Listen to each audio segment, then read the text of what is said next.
Hi there, welcome to this month's Patreon review request. Is this the one for May or for June?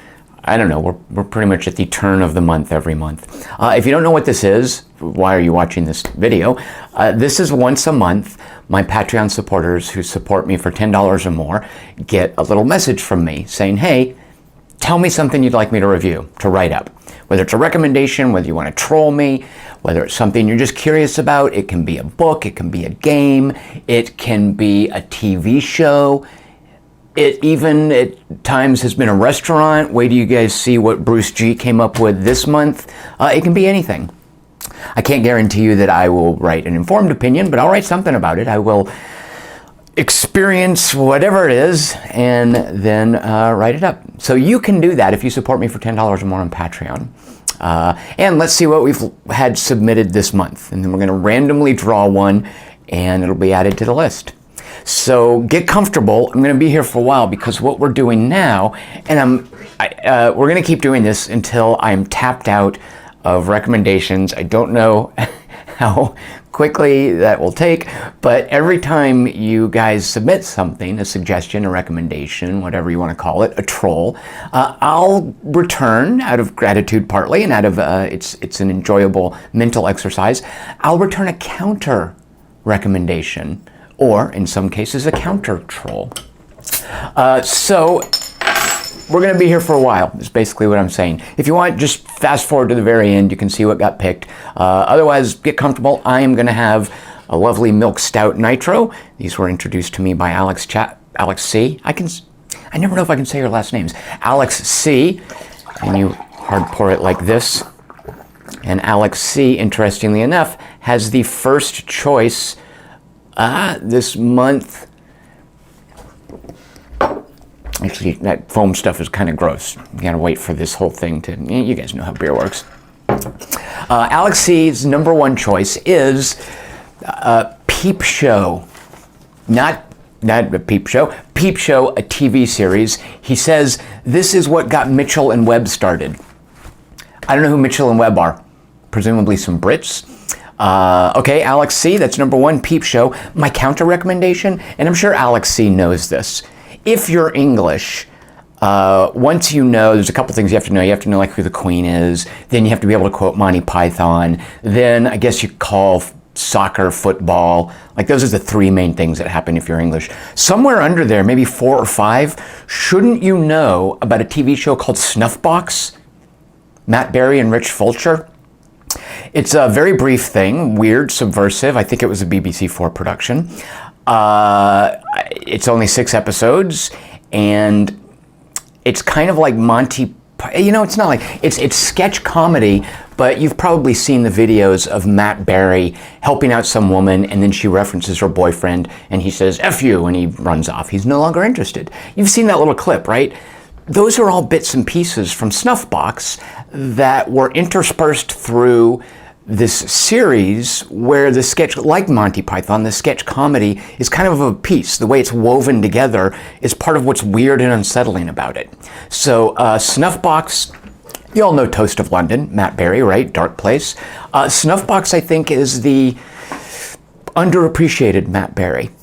It takes a very specific sense of humor. So there you go. I don't know what a Peep Show is, but my counter recommendation, Snuff. I'm sure you guys have all seen that by now.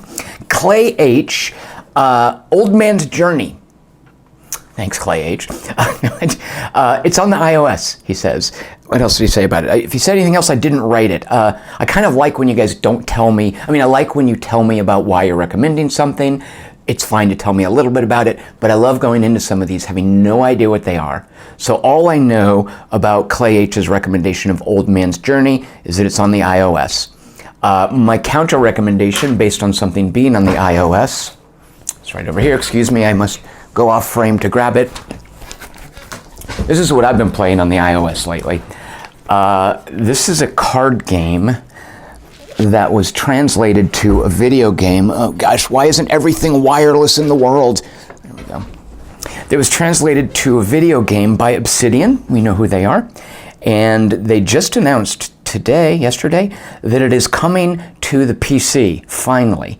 I think they said Steam and Good Old Games.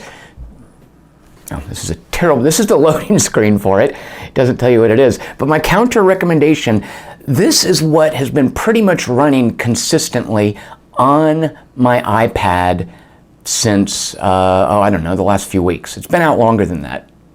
Not this loading screen. It does take a while to load. Once you get into the game, it's not that long. Here we go. Here we go. It's going to be exciting. Well, I'll just tell you. It's Pathfinder Adventures based on a kind of a deck builder in which each deck is a character. So Fantasy Flight Fantasy Flight has one of their latest Lovecraftian themed games is called Arkham Horror. Yeah.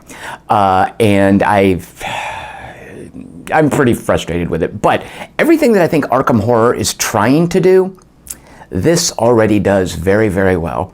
And it is a delight on the iPad where it tracks all of the bookkeeping for you. There's no difference between the iPad version, except of course graphics and some presentation stuff, but rules-wise, gameplay-wise, no difference between the iPad version and the physical tabletop version, which I really like about it. So there you go, that's my counter recommendation to Clay H. Old Man's Journey, I'm not sure what it is, but if there's anybody in the world up for an Old Man's Journey, that would be me. Number 3, speaking of iOS games, all right, Hoarder S, Monument Valley, and he specifies it needs to have the Ida's Dream DLC included.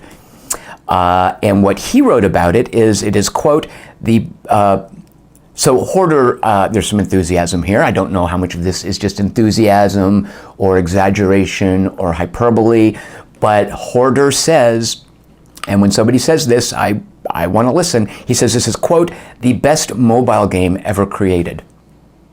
Okay, you got my attention, Hoarder. So Monument Valley, whatever that is, and Ida's Dream, the DLC. My counter recommendation, and here is where I'm not sure, just like the things you guys pick might not be recommendations, the things that I'm counter mentioning aren't always recommendations, and that's the case here. All I'm going off of is the word monument. Hoarder's choice of Monument Valley.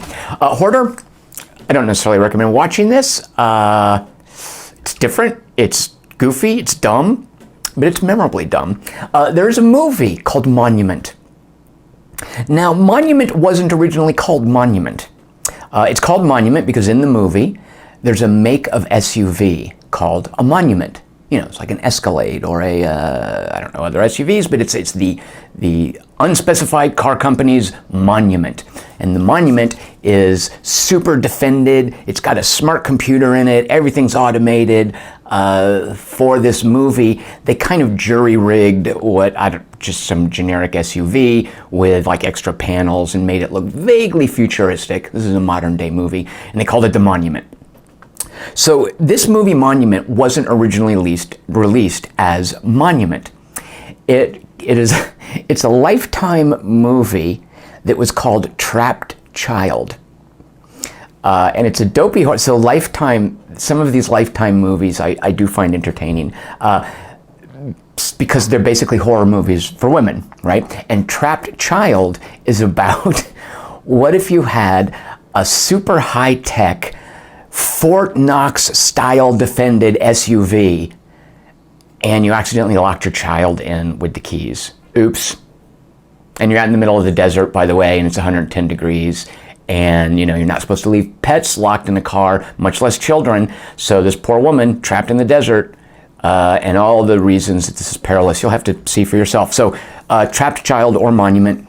Would I spoil it if I tell you that she releases, whatever. It's a bad movie. I'm not necessarily recommending it. It's goofy. When Hoarder recommended Monument Valley, I thought of Monument. All right, good Lord. Colton W, and I'm saying good Lord to my monument, not to Coltimate W's pick. Number 4, Look Who's Back, which is the German Hitler comedy he chose last month. What I'm going to start doing is writing these down and keeping track of them, because I think this is the same thing I counter-recommended last month. A woman named Martina Hill. Just Google her. If you don't speak German, you're going to have to find something with English subtitles. She's Germany's gift to comedy, as far as I'm concerned. Colton W. thinks that Look Who's Back, this German Hitler comedy, is also a great example of German comedy. That's number 4. Number 5, oh, Sam S. Sam S, as if you think I'm not already psyched about this. It was actually, I think, supposed to be out today. The developers posted, sorry, there's been a bit of a delay. Don't know that they have a date yet. But what they did do, and I love this kind of thing, is they released the manual. So I also use my iPad for a board game rules book reading machine with, oh good Lord, where's the iBook thing? Shoot a monkey. Oh, way back here. All right, here we go. Can you guys see this? No, do the whole page, you dumb PDF thing, go. This is a really old iPad. You can see this is the top half of the front page of the rules book for Cold Waters. Oh, come on, quit misbehaving now that you're on camera. At any rate, Cold Waters is by a group called Killer Fish.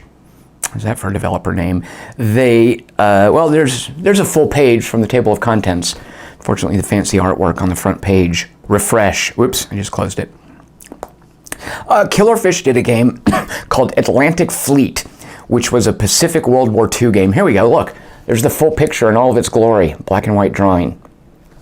So Cold Waters is the game from Killer Fish. They did Atlantic Fleet as a comprehensive Pacific Theater World War II sim action strategy game.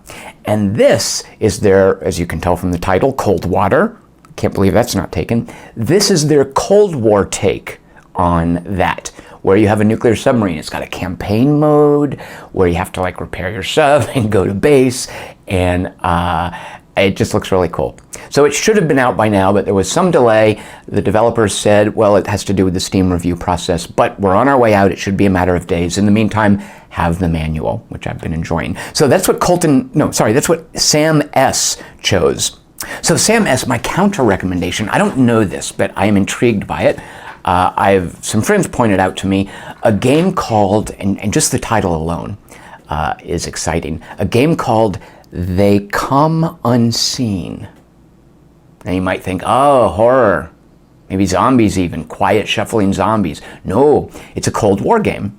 It's a 2-player game, very asymmetric in terms of how the different sides play. One side is a Russian submarine, the other side is a NATO destroyer. And there are some really cool, it looks like abstractions, like it's a little bit of a Euro thing, not super simmy, not Ameritrashy, where the destroyer has to track down the sub, and the sub has to, I guess, stay in supply. But it's all about a sub and a destroyer stalking each other. It's not which Cold Waters is about the Cold War breaking out into a firing war. They Come Unseen is not that. I think it's more about the cat and mouse that NATO and the Warsaw Pact did with each other in the Atlantic. So They Come Unseen board game. I don't know. I don't think that one's out of print. I think that one you can still easily get. I don't have it. Don't know if it's any good. I'd love for one of you guys to maybe check it out and let me know. Andrew S., one of our couple of Andrew S's. This was very kind of you, Andrew S., and one of the more unusual choices for the Patreon review request. He suggests my thesis at Divinity School. I got an MTS, a master's degree in theology, and he's curious. Tell us about your thesis.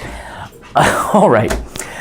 One of the reasons that I don't generally talk about having a degree is I kind of feel like my degree is not nearly as impressive as most people's master's degrees. At the Divinity School where I went, there were very loosey-goosey requirements for what it took to graduate. And amongst those requirements was not a thesis. Even the class loaded, they even had this idea of, hey, make your own degree, take a certain number of classes from outside the subject matter and apply them to your degree. And I availed myself of that. At any rate, I don't think that my master's degree is anything necessarily to crow about. And I didn't do a thesis. So, Andrew S., I'm afraid I've got nothing for you there. If that gets picked, I think if it gets picked, Andrew said, then if that doesn't apply, just go ahead and write about the Confessions of St. Augustine, which is in the queue right here, which is something that I'll be covering because that got drawn. Go figure. A couple of months ago. So my counter recommendation, Andrew asks, because it seems like you're kind of curious about my perspective on religion, and I'm happy to talk about that. I had the good fortune to do a podcast with a website called Game Church. So if you just Google Tom Chick podcast Game Church, I got to do 2 podcasts with them, and one they were kind enough to just talk about me and my background, and there you might find me talking more generally about religion, but they also did one in which we talked about video games and religion. So Andrew S., my counter recommendation, I suggest listening to one of those. Those were fun guys to hang out with. They are from a background of faith, which I'm not, and I really enjoyed talking to them. So rather than me droning on about something that I studied, I think there's that as an alternative. Anyway, thank you so much, Andrew S., for that pick. That was very kind of you. That's number 6. Number 7, Juan R., The Handmaid's Tale. This is it's Hulu, right? This is a TV show based on, well, it's got to be, the Margaret Atwood book, right? Okay, Juan R., my counter recommendation, given the political climate, dystopias are very uncomfortably trenchant, you might say. And I think my favorite current dystopia is an adaptation of a J.G. Ballard book called High Rise, done by a British fellow named Ben Wheatley. When I first saw High Rise, I wasn't crazy about it. And over the following days, I thought more and more about it. It was kind of like an earworm with a song. It was like a brain worm with a movie. I went back and watched it a second time while I still had the rental period, and decided that I kind of liked it. I have since seen it a third and a fourth time, and I will go so far as to say, as far as relevant dystopias, as far as fascinating examples of how to capture in filmmaking a crumbling civilization, High Rise is, and I don't say this lightly, I'm going to give myself a little wiggle room and say maybe I might change my mind. I'm 90% sure that I think High Rise is a masterpiece. I'm not necessarily saying people would like it, but what Ben Wheatley has achieved with the J.G. Ballard book, he wrote with, Amy Frost, dadgummit, what's his wife's name? Amy. They just wrote a movie called Free Fire, which is also fantastic. At any rate, Ben Wheatley and his partner, I don't know if they're married, spouse, girlfriend, whatever, his creative partner and real life partner, Amy, not Irving. I feel like I should Google this. Amy Frost, that can't be right. At any rate, whatever. High Rise is amazing. That's my counter recommendation to you, High Rise. I have a problem with, at the very end of High Rise, I don't think this works. It's a hang up that a lot of Brits have. Ben Wheatley put a recording of Margaret Thatcher giving a speech. So he seems to be equating this dystopia that Ballard wrote about, that he and I'm going to look this up, that he expressed with this woman with whom he works. He seems to be equating it with Thatcherism, the austerity that she introduced in the 80s in the UK. A lot of people, a lot of educational and art and cultural programs were cut. A lot of people were obviously angry about this. Hold on, High Rise. Here I am Googling stuff during a recording. So I think, So I think a lot of folks in the UK have some resentment towards Thatcher that I don't think is a universal deal. It's a little bit, it sort of takes a little bit of the weight out of High Rise to end with a message about Thatcherism. So I suggest a fan edit of High Rise. Amy Jump. How can I forget the name Jump? Amy Jump and Ben Wheatley. A fan edit of the movie High Rise where you take out the Margaret Thatcher recording and just stick in, and it's just an audio tweak, right? Just put in maybe Trump's address about Mexican rapists or something, or something about the travel ban. Just any snippet of Trump's speech, just put that over the Thatcher, and there you go. There is your tailor-made U.S. dystopia movie that Tom Chick is 90% sure is a masterpiece. There you go. And that's in response to Handmaid's Tale, which I want to watch anyway. Handmaids, not Handmaidens. There's a movie called The Handmaid, a Korean movie that I really liked. And that's from 1R. Jarmo P suggests a book called Redliners by David Drake. And he calls it military fiction, and he characterizes it as very tense. Beyond that, I don't know much about it. Jarmo P, I've gone ahead and put a hold on it at the library, so I'll be grabbing that anyway. Now, when you say military fiction, I'm not entirely sure what you mean. Part of me thinks like a Tom Clancy thing. So my counter recommendation is a contemporary military procedural. It's not fiction. It's actually based, I think, on a Rolling Stone article that was spun out into a miniseries on HBO by a fellow named David Simon. And I'm currently watching The Wire, which I think is David Simon's main claim to fame, and I'm loving it. So I want to go back afterwards and rewatch Generation Kill, which is his Iraq War miniseries on HBO. So there's my counter recommendation. When you talk about a tense military thriller, this is more a procedural. As you might guess from what David Simon did in The Wire, this is a procedural applied to the invasion of Iraq. So there's my counter recommendation for Jarmo P's Redliners. Number 9, Sam H. suggests Utopia, which he calls a stylish British conspiracy series. Okay.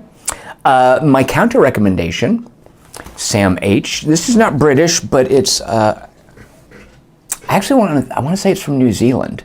I might be insulting an Australian production. But there's a show from New Zealand called, from the Antipodal area, called The Kettering Incident, which is a stylish kind of conspiracy thriller thing.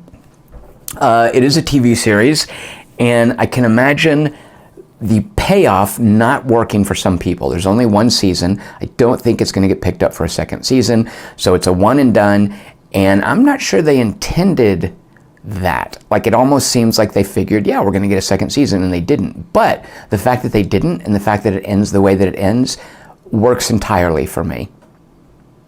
So there you go. A Kettering Incident in response to Utopia. British conspiracy series, stylish, from Sam H. Number 10, Joseph M. Joseph M, I have some bad news for you.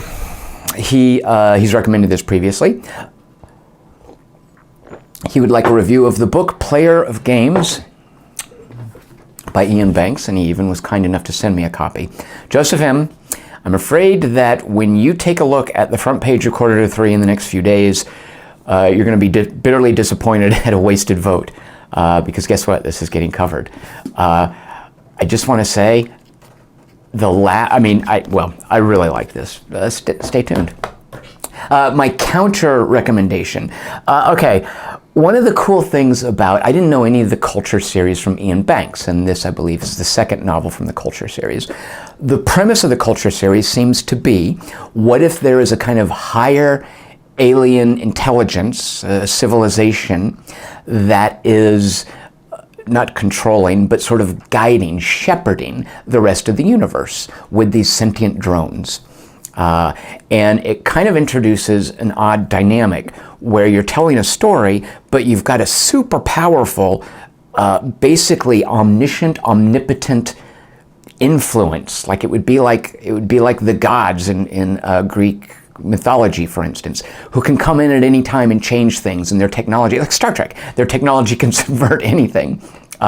In fact, the third section in Player of Games is called Machina Ex Machina, which I thought was really clever, and I love the payoff for that. So my counter recommendation is a bad movie. Don't expect a good movie, but it's a really goofy movie about what if an alien intelligence submitted human beings to a test, and they didn't know why they were being tested or who was testing them. And the payoff for this is silly, memorable. There you go. There's the word I'll give you, memorable. It's a bad movie called The Human Race. And it is literally what the title is. Not the race of human beings, but humans in a race. So there you go. Not good, weird, different, but this idea of an alien intelligence made me think of what I recalled as the jogging movie, and it's called The Human Race. Okay, number 11. Rich R suggests a movie called Three Men in a Boat. And much to my surprise, I looked at IMDb. There are about a half dozen movies over the years, I think the first one was 1920, called Three Men in a Boat. Don't know what the deal is, but he specified that his recommendation was based on having a conversation with Tim Curry at some point. And if anyone out there is fortunate enough to get to hang out with Rich R, I imagine that guy, well, I know for sure, that guy is full of interesting stories about talking to people you've heard of before. Rich R is a very colorful storyteller. So based on his conversation with Tim Curry, he suggests Three Men in a Boat. This is the one with Tim Curry from 1975. Don't know what it is, but that's number 11. Okay, here is my counter recommendation. I was thinking, okay, what would be my favorite Tim Curry movie, right? Like obviously Rich R is riffing on this idea of, hey, I talked to Tim Curry once. Here's something I'd like Tom to write up. I went down, Tim Curry's got over like 200 credits on IMDb. I went down the list thinking, if you start your career with Rocky Horror Picture Show, there's gonna be a lot of cheesy stuff on your resume, and that's certainly the case with Tim Curry. Legend, people know him from all that makeup in that Tom Cruise, Mia Sara movie. Clue, right? He just tends to play fuddy-duddy Englishmen a lot. And I was thinking that I was going to end up counter-recommending as my favorite Tim Curry movie, Charlie's Angels. Now, he doesn't get a lot to do in that, but I genuinely like Charlie's Angels. I think Charlie's Angels is an exercise in dumb, gleeful filmmaking. It's McGee. What do you expect? So as I was going down the list thinking, well, it's going to be Charlie's Angels. I'm going, yeah, that's dumb, have no idea what that is, yeah, Charlie's Angels. I hit upon something that I think is better than Charlie's Angels. It's not even a movie, it's a video game. My favorite Tim Curry movie, narrative, Brutal Legend. Tim Schafer and Double Fine's kind of RTS open world, where he plays the villain. Yeah. If I was to go for gameplay, my favorite gameplay Tim Curry game would be Sacrifice. He was one of the gods in that. But narrative-wise, more so than Charlie's Angels, I really like the story in Brutal Legend. I like the writing in that. The voice acting, Brutal Legend is a great complete package in my mind. So there's my Tim Curry counter recommendation. Number 12, Bruce G. The Trump visit to Europe, he says. Really? All right. Okay, Bruce G. There's a movie called The Hindenburg in which George C. Scott plays a German policeman. I don't even think he bothers with an accent. And he is tracking, I believe it's an anarchist, a terrorist, whatever. He's tracking down a criminal. And the word on the street is the criminal is put a bomb on this transatlantic airship that is on its way to, is it Havenhurst, New Jersey? And George C. Scott has to get on the airship and track down the anarchist. And while he's there, you meet all the passengers, and it's one of these disaster movies where the disaster takes, 10 seconds. How long did it take the Hindenburg to go down? I mean, it literally was something like 10 seconds. So at the end of the movie, when they get to the part where you're going to have the disaster and you've met all the crew members and all the passengers and you've gone through the mystery with George C. Scott of who the terrorist is, George C. Scott finds the bomb. And the Hindenburg's about to blow up. I don't know why they play up this scene as if there's any tension. Sure enough, he's disarming the bomb and it blows up in his face and the Hindenburg crashes. Bruce G., there's my counter recommendation. Watch the Hindenburg. Speaking of Trump's visit to Europe. Number 13 from Johan O., a book called The Longships. He says this is historical fiction about Vikings. It sounds pretty cool, but what he said, which I remember most, what really stuck out for me, he said every summer vacation his grandfather used to read it. And that's a cool detail to remember about a book. So The Longships, I don't know a lot of historical fiction. And if you had asked me maybe 3-4 years ago, if I liked historical fiction, I would have been like, no, I'd rather read the fiction or just let me read the history. But someone recommended to me and actually gave me a copy of a historical fiction book by Stephen Pressfield, he's a luminary in the field, I believe, about, this is it, the Afghan campaign, about Alexander's failed attempt to invade Afghanistan, Alexander the Great, that one. And this is historical fiction, not from Alexander's perspective, but from a man in the army's perspective.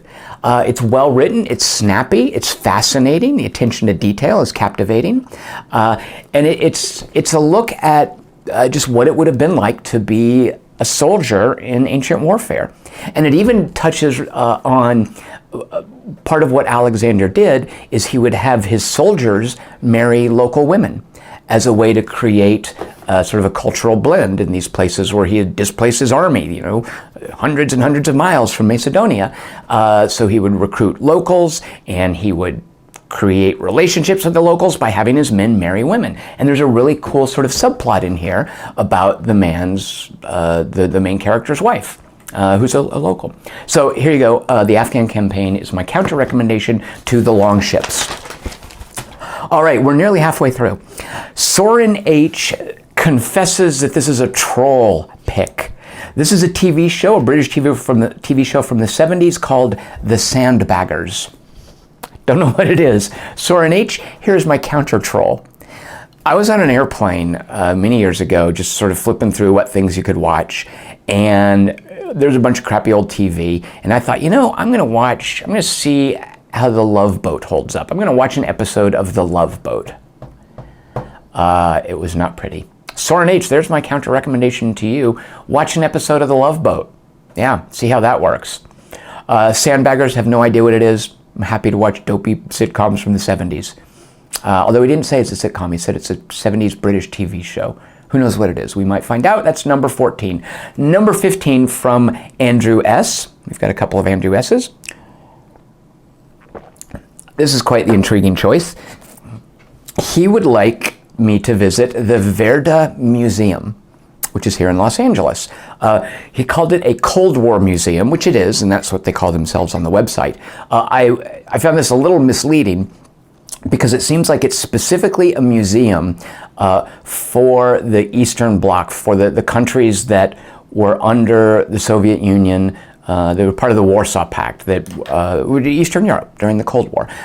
What happened is after the Berlin Wall fell and these countries threw off their Soviet governments and sort of found their way into their own independent governments, they tore down all the statues of communists. They took all the communist material. I mean, they of course revolted against this yoke that they had lived under for decades. So what this museum, the Vera Museum in Los Angeles, is doing is preserving the cultural artifacts that they have been methodically destroying, kind of purging from their systems, and who can blame them? So this is a Cold War museum, but it's specifically a Cold War museum preserving the artifacts of communism in Eastern Europe. Which, wow, that seems fascinating to me. Vera, by the way, is, I think it's German for a turning point. And it's specifically, the wall coming down was a turning point. So it's a museum honoring that. I had no idea this was here in LA. When you said Cold War Museum, I thought of things like, all the proxy wars and nuclear submarines and the revolution and, the Cuban Missile Crisis and all that stuff. But this is a very specific corner of the Cold War. My counter recommendation, Andrew S. I haven't seen this movie in forever. I remember being a dumb kid in high school and seeing this movie and having the realization and seeing this movie and thinking, whoa, communism sucks. It was one of the first times that I had this idea about the enormity of communism, which I think is terrible. And it's a movie called Eleni. It's a Peter Yates movie. I don't know if it's any good, with John Malkovich and, dadgummit, who's the woman in it? She was in that Eye of the Needle with Donald Sutherland. Kate, shoot a monkey, what is her name? Nelligan? Is that even right? All right, here's Tom Googling again. At any rate, Eleni is about, immediately after World War II, the Greek struggle with communism. Eleni. Oh, look, I've called up Erica Eleniak. I have no idea who that is. At any rate, so Eleni is a movie about what the communists in Greece did to certain families after World War II. Kate Nelligan, there you go. That's my counter recommendation to you. I don't think I've seen it since then, but like I said, I recall afterwards thinking, wow, communism sucks, which it does. So Andrew S.'s number 15 pick, the Vendée Museum. Greg R. just says, the Vive. Vive, I still don't know how to say it. Here we go, I've got one. Yep. I ordered it thinking I could just send it back if it sucks, which I fully expected it to do. And in a way it kind of does, but for very specific reasons, which I'll be writing up whether Greg's pick is chosen or not. I'm not returning it. It's still over there. So, perhaps related, I am counter-recommending to Greg R. a game called Dirt Rally. Actually, this might be, Dirt 4 comes out in about a week, I think. Dirt Rally specifically, though, does things that Dirt 4 can't do, that may or may not be related to Greg R.'s choice. Number 17, Andrew K. Is a repeat recommendation of Dark Valley. He says specifically because of Sam Riley. He says, I know you're not crazy about Sam Riley. I'm not. I don't know a lot of his stuff. But Andrew K. thinks that maybe Dark Valley will bring me around. I did like Sam Riley a lot in Free Fire, but he was playing a very unlikable character, which might be why I liked him. My counter recommendation, Andrew K. Andrew K., I think you might have told me about what Dark Valley is when you previously voted for it, and I have promptly forgotten what you said. But just from looking at the title, isn't it like a horror western? No? Maybe a dark western? I don't know. Here's what I thought. There is it's kind of a western, a horror movie. Okay, imagine a western where a bunch of dudes have just done a heist. Right? It's like a Quentin Tarantino Western. And they're coming back from their heist, and they need a place to stay. So they stay in a house that turns out to be haunted. It's goofy, but it's got a great cast. It's a movie called Dead Birds. I love it for the cast. I looked it up. I didn't know this at the time. It's written by someone named Simon Barrett, who's a frequent collaborator with Adam Wingard. They did You're Next. They did The Guest. I don't know. Adam Wingard just got the Godzilla vs. King Kong movie, I believe. Don't know if he's working with Simon Barrett on that, but I really like Simon Barrett's screenplays, and Dead Birds is an example of it, and it's got a great cast. Otherwise, kind of a dumb, goofy horror movie. So there's my counter recommendation for Dark Valley. I might be off as far as what genre Dark Valley is, but you know what? I'll find out, Andrew K. I'll watch it anyway. Here we go for number 18, Off to be the Wizard, by Scott Mayer, from Mike P. Mike P points out that when he chose it before, I incorrectly described it as a kid's book. He says it's not a kid's book. And he said it's something about hackers. Okay, Off to be the Wizard. My counter recommendation when I think of books about hackers, you know what really holds up? I think William Gibson is a great Chandler-esque writer with really dense, textured prose, but it's cyberpunk instead of noir. And Neuromancer, I think, really holds up and is really good. So there's my counter recommendation, is Neuromancer. I don't know what Off to be the Wizard is. I don't know if it's like Neuromancer, but that's right back to you, Mike P. If you haven't read Neuromancer, I recommend it. David D, number 19, Red Storm Rising, the super old game, which is a early Sid Meier design. No, is that right? I think so. It's a microprose at any rate. You know, if it's a microprose, it probably is Sid Meier. And David D said he specifically thought of this because he was reading over the manual. And oh man, those manuals. So my counter recommendation, I went over there to my bookshelf and I was like, oh, I got the thing to show David D for a counter recommendation.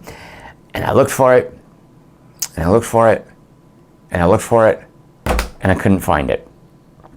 A while back, I did a purge of a bunch of my books, and so far, I don't think I threw away a lot of them. I actually took to the library and dropped off a lot of them.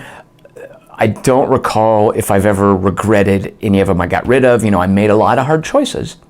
And apparently one of the hard choices, which I now deeply, deeply regret, was getting rid of the spiral-bound manual for Red Baron 3D. That thing was amazing. It had historical notes. It had a bunch of stuff about the physics of flight. It had artwork. I mean, oh God, why would I have gotten rid of that? Oh, what was I thinking? So it's not over there. So sad. You know what? Oh, look what I did keep. kept these manuals. No historical, the guys at Illwinter actually do a great job of creating their own lore. So if you think of that as history, yeah, there's a lot of historical material in these things, written by my very good friend Bruce G.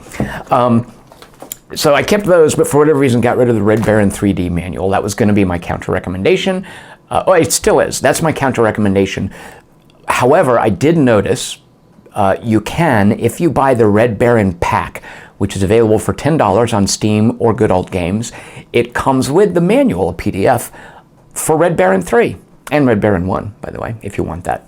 And I flipped through it, and again, spent the time flipping through the PDF, kicking myself for having gotten rid of the Spiral Bound manual. God, I don't know what I was thinking. Oh, I'm a fool.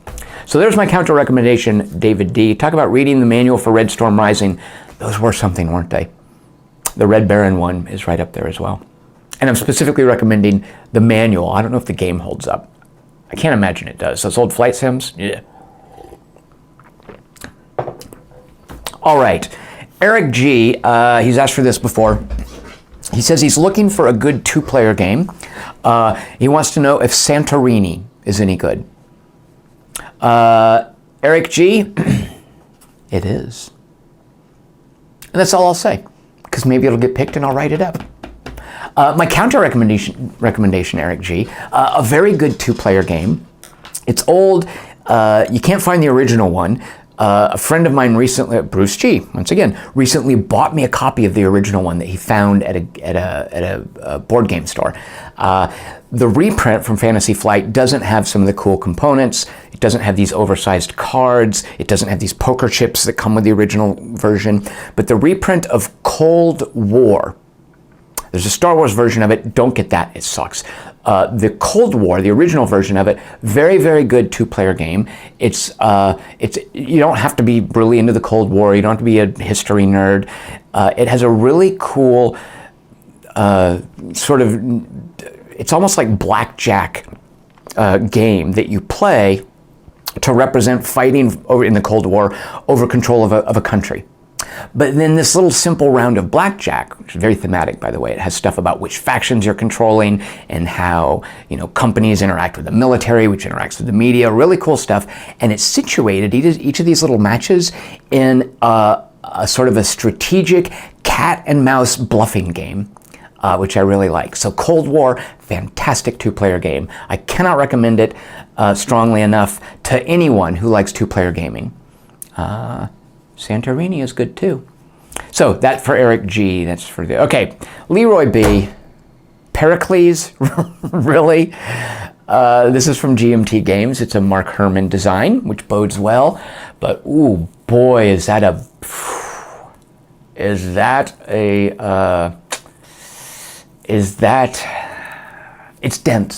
It's dense. It's big. It takes forever. I can't imagine ever being able to play a full game of that. I think even like the intro scenario, which takes hours, is like one turn. That said, I love what Mark Herman has done. I love the idea of Pericles. I've tried to read through the rules without owning a copy of it, which is pretty difficult. It looks intriguing. It's one of those things like Fire in the Lake, for instance, another Mark Herman design based on the Vietnam War. I got that. I love having it. I tried to play it once. It kind of worked. I can't imagine ever getting enough people with enough time together to do it again. But I love owning Fire in the Lake. And I would feel the same about Pericles. So that's Leroy B's recommendation, Pericles. My counter recommendation. I was looking for something a little lighter about the Peloponnesian War. And I remembered having an email conversation with some of my friends about it. And I was like, oh, what is the name of that game? So I was going through my email and I was typing the name, through searching, typing the name of the people in the conversation, and I was typing like Peloponnesian. It didn't come up. I typed, Mediterranean. It didn't come up. I typed like Greece, Athens, Sparta. It didn't come up. I couldn't find it. I could not find where this game was that they had been talking about. And it looked like a Peloponnesian War game with really cool kind of abstractions about cities and about naval warfare, like not super wargamey, not Ameritrashy. This kind of sleek, elegant Eurogamey approach to the Peloponnesian War. I couldn't find it. Finally, I found a game called, this is the weirdest name, Hands in the Sea. And that's the one I was thinking about. And the reason I couldn't find it, Hands in the Sea is the Punic War, dummy, not the Peloponnesian War. So there you go. That's, yeah, there you go. Hands in the Sea, Punic War, not Peloponnesian War, just so you know. If you want a game about the Peloponnesian War, Pericles. Punic War, Hands in the Sea. But anyway, that's my counter recommendation because it took me forever to look it up. Hands in the Sea. I don't even know who published it. Oh, here's the problem. I don't think it's available anymore. It's out of print. There weren't even any copies on eBay. So I'm recommending something you can't have. Maybe there'll be a second printing one day. There you go, Leroy B. Number 22. My good friend Sandu B recommends Darkest Night, which is a podcast on Shudder.com. Sandu, I started listening to this, not sure what to think of it, because it just starts with a bunch of guys talking and giggling. It's a podcast, right? But then it segues into a radio drama kind of thing about these people in a lab and they're extracting an eyeball from a corpse because they have the technology to extract from that eyeball the last things the dead person saw. And I think they're using this to create a horror anthology. I don't know if it's a unified story. I'm not sure what it is. There were 2 seasons of Darkest Night. It's basically a radio drama as a podcast, and that's what Sandu B would like me to write up. Sandu, do you know about We're Alive? We're Alive is a zombie apocalypse radio drama, which is, it has, it's sprawling, it's big, it's long, it has a lot of the issues that certain zombie fiction might have, but I really enjoyed my time with it. I didn't listen to the whole thing. I really liked the voice actors. We're Alive would be my counter recommendation. It's zombies. Not exactly sure what Darkest Night is, but I liked what I heard so far. So that's from Sandu B. Number 23, Matthew J. The Expanse on the Sci-Fi Channel. Matthew J. I watched the first season of this and it kind of lost me. I didn't like the stuff. The crew of the Rosinante wasn't really working for me. All that stuff wasn't working for me. Thomas Jane, I didn't really like what he was doing. But I love, first of all, Jared Harris, but mainly Shari Agdashlu. I could just listen to that woman read a phone book. So that's mainly why I stuck with the first season of The Expanse. But Matthew J. would like a write-up of that. And I think it's in its second season, or its second season has ended. All right, Matthew J. Here's my counter recommendation. Thomas Jane can be pretty hit or miss. And lately, there's been a lot of miss. There is a terrible movie with John Cusack, which is called Drive Hard. Yeah, you can imagine what that is from the title. There's a movie where he plays a Jim Jones kind of character. It's called The Veil. He is embarrassingly bad in these flashbacks too. Well, it's about someone investigating the cult after the suicide. And in the flashbacks to him being a Jim Jones, oh, Thomas Jane is so bad. He is so awful. There's a Mike Flanagan movie. He did Oculus. He did a really cool movie called, is it Phenomena?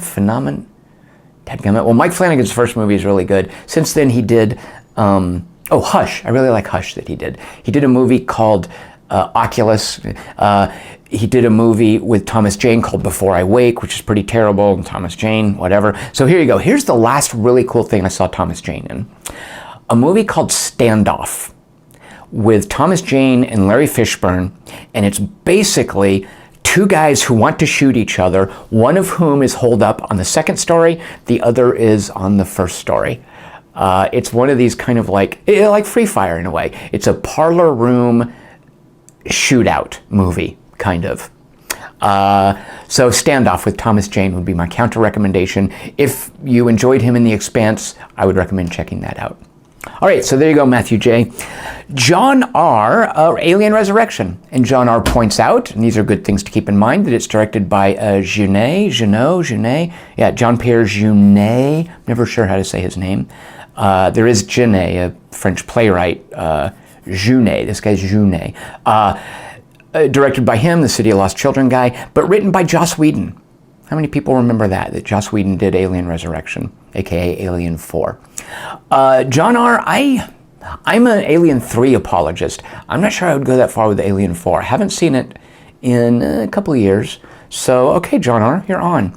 Here, though, is an Alien movie that I am an apologist for, and only recently. I think Alien vs. Predator Requiem is actually got some really cool things going for it. Not a good movie, but as far as a crappy Alien movie, a crappy Alien or Predator tie-in, I think it's got enough good stuff going for it that it's worth checking out. Bear with it. For what it does and doesn't do with CG, with practical effects, for how R-rated it gets, yeah, I recommend Alien vs. Predator Requiem. All right, John R., there you go. Alexi V says, Heroes of Might and Magic 3 or 5? Not 4. I don't know why he singles out 4. And I don't have my Heroes of Might and Magic straight in my head. Like, which are the good ones, which are the bad ones, which are the ones that really suck. 6 just came out, right? And isn't it terrible? Isn't that I don't know. But anyway, Alexi V, 3 or 5. Alexi, I guess I'd look at both of them and then choose one or the other. My issue with the Heroes of Might and Magic games, I think they became more, my experience with them, they became more sort of puzzly than 4X strategy games. And to be fair, I'm not sure they ever pretended to be 4X strategy games. But I'm just not so into puzzle strategy games. But you know, we'll see how it holds up if this gets picked. My counter recommendation, Alexi, as far as Fantasy 4X, I think one of the greatest, Age of Wonders 3, with all the DLC. Enchanted Realm? Golden Realm? There's a couple of DLCs. I think you need both. They're very good. Those guys just did an amazing job with Age of Wonders 3. Anthony M., number 26, The Private Eye. This is a comic book, and he says it's about anonymity. I think it's about anonymity on the internet. Not entirely sure what this is. It seems to be something about social commentary about technology. I'm not entirely sure, but that's the pick. Private Eye, a comic book. Okay, here's my counter recommendation, Anthony M. This just came out as a movie, and I've heard nothing good about this movie, but I enjoyed the book. David Eggers is a really good writer. He runs Sweeney's, this literary magazine. You know, his, I think, first book was Heartbreaking Work of Staggering Genius. Very, very good stuff. He wrote a kind of social commentary book called The Circle, which I think is pretty clever. I liked The Circle. Oh, here we go. I brought along. Some of this is show and tell. Let's see, what thing? Oh, yeah, here. Well, yeah, you'll see. Oh, look, I forgot to show you Generation Kill, my copy of that. Actually, that's all the show and tell. So The Circle, David Eggers, I kind of enjoyed this. There's some kind of clever, sly things in there. Don't know what happened with the movie. Haven't seen it. Don't intend to see it. Part of my problem with the movie is the lead actress was Emma Watson, and I'm not sure she works for me. Is she the Harry Potter chick? I think that's wrong, right? At any rate, my counter recommendation for Private Eye, The Circle. All right, number 27, Jeff S., Andy Daly's review. So when I started doing this, a couple of you mentioned, oh, kind of like Andy Daly's review, where apparently he just reviews anything. I love that idea. Didn't know about Andy Daly's review, and know who Andy Daly is from a show called Eastbound and Down. So there's my counter recommendation. It's a Danny McBride, Jody Hill, David Gordon Green. You see those three names together, I'm in. Vice Principals is the thing they've currently got going. Eastbound and Down is a Danny McBride baseball comedy, which has its hits or misses. Is that a sports metaphor? Did I do it right? Should I be proud of that one? Certain parts of Eastbound and Down are not so good. Certain other parts are great. Katie Mixon, great Katie Mixon. John Hawkes, they are both in it. And Andy Daly, he plays like a sort of a buttoned-up, straight-laced, I think he's a principal in it. And he was very funny in that. So that's my counter recommendation. And Jeff, I love this. Jeff S. pointed out, you have to see the full season because, quote, it has a fantastic conclusion Intriguing. Okay, I'm down with that. And then Jeff S. says, as a runner-up, and you guys don't need to do runners-up. You give me whatever you want. I'll figure out some way to cover it. As a runner-up, he said Burt Reynolds' Gator, okay, that's the Lauren Hutton one, right? I remember seeing that as a kid and having very strong feelings about Lauren Hutton. Gene V, I think this is a repeat vote from Gene V, right? Number 28, Life is Strange, the video game. And he did something that I'm not sure what to make of this. He wrote Life is Strange, : Victoria. Now, I didn't know what to make of the : Like I know on the, like A is to B as Y is to Z. Like on that whole construct, you use colons, and there are 2 colons in the middle, but I don't know how that would apply to him writing Life is Strange as to Victoria. I don't know if he's referencing the movie Victoria, a movie that I love. I don't know if the character in Life is Strange is named Victoria. So Gene, I'm not sure what that was, but okay, Life is Strange. And that's been chosen enough that, believe me, I am intrigued. I would love for that to get picked so that I have to play it. My counter recommendation, Gene V. I don't know if this is why you're recommending Life is Strange, but a game that I feel had really good writing that has been overlooked. It wasn't a great game. The main reason you play it is for the writing, is for the story, for the acting. The 2 leads have great chemistry. I bet you think I'm gonna say Uncharted? Nope. Enslaved: Odyssey to the West. It's an Alex Garland script. He wrote it, and it's a really cool story.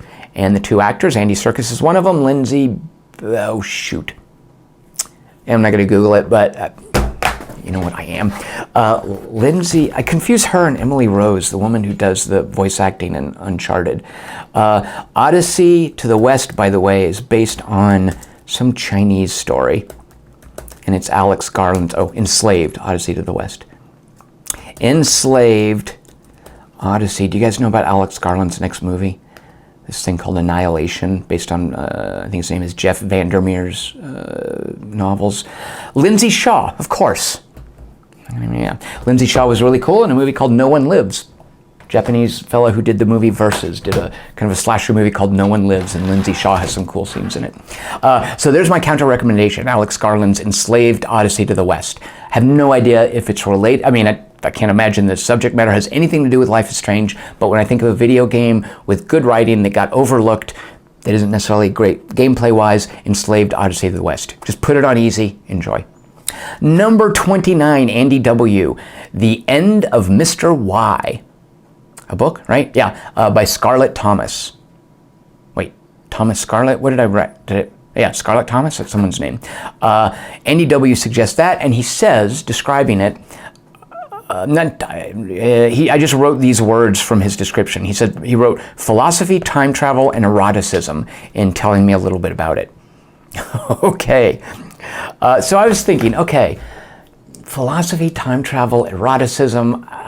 Okay, let's work on one of those and then see about things I can think of and then fold in the second word and then see if I can narrow it down to something with the third word. So I was thinking of time travel, eroticism, and I thought of a movie called Age of Adeline, which doesn't have time travel and is not particularly erotic, but it was the best I could do. Age of Adeline, it kind of has some romantic drama tropes that are a little cloying, but Blake Lively is so good in it. She is so good in it. So I recommend, no, here's what happened. Yeah, so I went down a rabbit hole. Philosophy, time travel, eroticism, none of those really are in Age of Adeline, but there is a thing about time. It's not time travel, but you know what? It's a woman who doesn't age, right? So what happens if a woman who doesn't age meets someone 50 years later with whom she had a relationship when she was a young woman? And this 50-year-old man, that's actually one of the subplots. It's mainly about what if you go through life not aging, and it's kind of a magical realism story. So I really liked it, and I got to thinking, how did I do this? Yeah, okay, so it was directed by a guy named Lee Krieger, and I was looking at what has he done, what is he doing lately, but I realized he did a movie called The Vicious Kind, The Vicious Kind is not great. It's an indie, I don't want to scare you away, an indie family drama. Don't go, hold on. But what's amazing about The Vicious Kind, and here's what I'm recommending, I'm just going down this rabbit hole that began with trying to think of philosophy, time travel, and eroticism and failing, and then thinking, oh, Age of Adeline, oh look, that's the guy who did The Vicious Kind. The Vicious Kind is Adam Scott absolutely not being Adam Scott. The guy from Parks and Rec. It's a great performance from Adam Scott.